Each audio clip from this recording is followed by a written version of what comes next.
طائفة يهودية بتحرم اختلاط النساء والرجال وكشف وجه المرأة، وبتحرم عليها العمل والتعليم، وبعد بلوغ الطفل عمر 7 سنين بتغطي جسمها وما بتخرجش من بيتها إلا مع محرم. تعالوا نتعرف عن قرب على أكتر طائفة متشددة في تاريخ اليهود، بل يمكن في تاريخ الأديان كلها، يهود الحريديم. بس قبل ما نبدأ ما تنساش اللايك للفيديو والاشتراك في القناة وتفعيل الجرس عشان يوصلك كل جديد.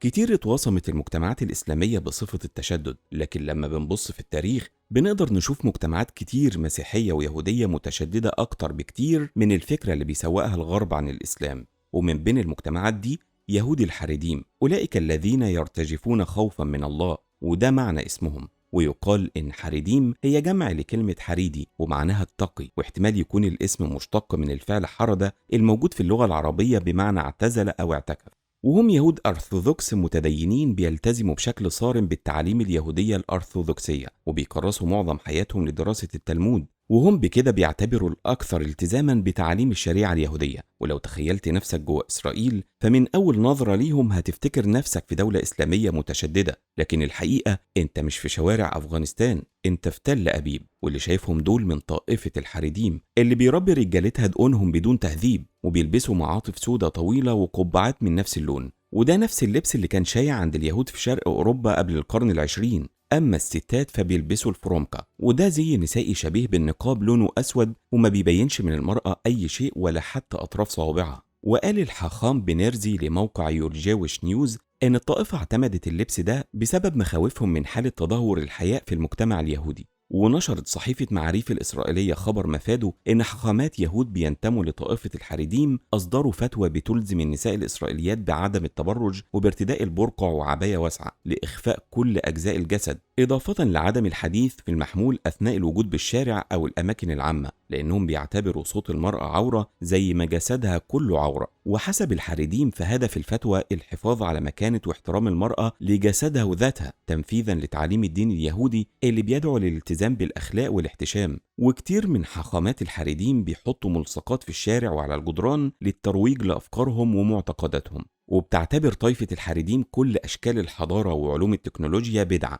فبيحرموا الفن والموسيقى، وبيعتبروا الأدبيات والفلسفة علوم شيطانية. وهم بيفضلوا نوع خاص من المدارس الدينية اليهودية اسمه الياشيفات، بيتم فيها تعليم الدين التقليدي والشريعة والتلمود، وبيتعلم أبناء الطائفة الحريدية العلوم الدنيوية عند الحاجة بس، من أجل إنقاذ الحياة زي الطب أو من أجل كسب الرزق. وبيغضوا بصرهم عند المرور قدام أي شاشة من الشاشات المتعلقة في الأماكن العامة، لأنها بتظهر فيها مذيعات متبرجات. وبتتميز عائلات الحريديم بكبر عددها لأنهم بيحرموا تنظيم النسل وبيتجوزوا في سن صغيرة جدا، لدرجة إن المرأة عندهم لو وصلت سن 25 سنة بدون جواز بيعتبروها عانس. وبيفرحوا بالمولود الذكر أكتر من الأنثى، وحتى فترة طهارة المرأة بعد الولادة عندهم بتختلف، فلو كان المولود ذكر بتكون 30 يوم بس، أما لو كانت المولودة أنثى فبتمتد ل 90 يوم. وبيعتبروا المرأة متاع لجوزها من حقه تأديبها، وعليها إنها تسمع كلامه بدون نقاش أو مجادلة. ويهود الحريديم عايشين في تجمعات مع بعض ومنعزلين عن باقي اليهود،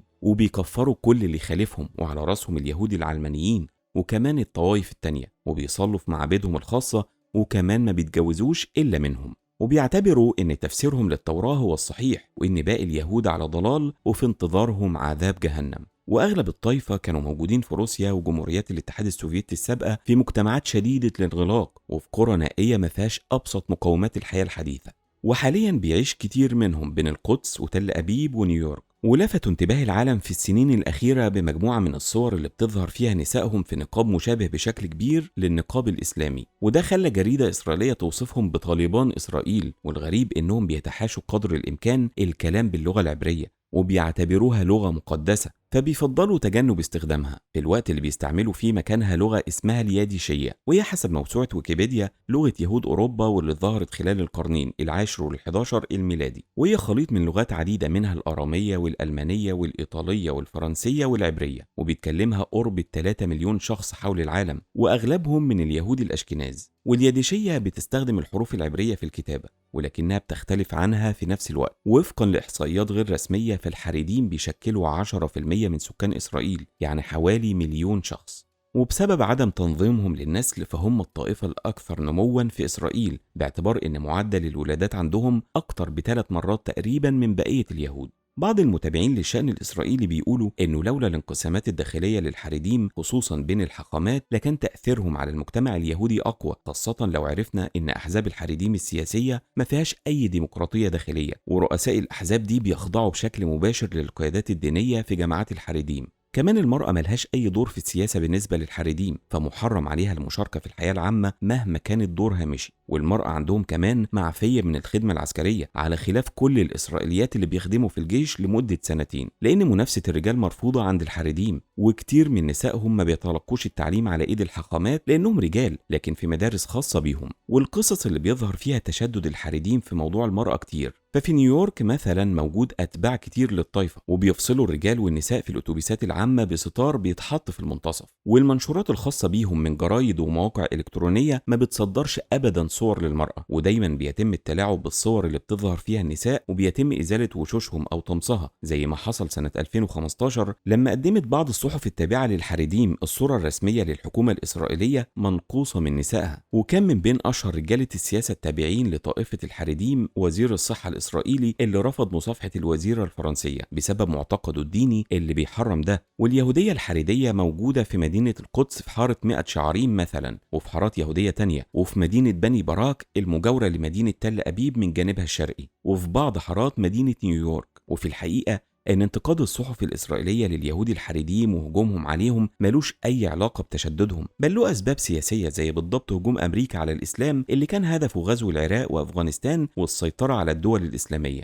فاليهود الحريديم غير محبوبين في إسرائيل وبيشكلوا مصدر صداع وقلق للدولة الإسرائيلية، لأنهم رافضين للصهيونية وإقامة دولة إسرائيل، وما كانش ليهم علاقة بالصهيونية عند تأسيسها، وعارضها كتير منهم بشدة في مراحلها الأولى، واعتبروها حركة علمانية بتهدد الحياة اليهودية التقليدية، لأنهم مؤمنين بتعليم الدين اليهودي اللي بتقول إن الدولة اليهودية لو ما تمش إقامتها على إيد المسيح المخلص مش هتعجل بلم شتاتهم. فالحريديم يهود لكنهم مش صهاينة، وبيعارضوا العلمانية في إسرائيل، وعبروا أكتر من مرة عن رفضهم ده بشكل علني، لدرجة إنهم وصفوا العلمانيين بالقمامة وطلبوا منهم حمل أسلوب حياتهم الفاسد ومغادرة البلاد. ورغم كده فكتير منهم النهاردة متعاون مع دولة إسرائيل، باستثناء مجتمعات معينة زي حركة ناطوري كارتا واللي لسه معارضة بشدة لمؤسسات الدولة وبترفض التعاون معاها. ومن بين قادة ناطوري كارتا الحاخام موشي هيرش اللي يعتبر من أبرز المعارضين لقيام دولة إسرائيل، وكان هو وجماعته الصغيرة بيحرقوا أعلام إسرائيل فيما يسمى يوم استقلال إسرائيل زي الفلسطينيين بالضبط. وكان موشي هيرش مقرب من الزعيم الراحل ياسر عرفات اللي عينه وزير لشؤون اليهود في السلطة الوطنية الفلسطينية،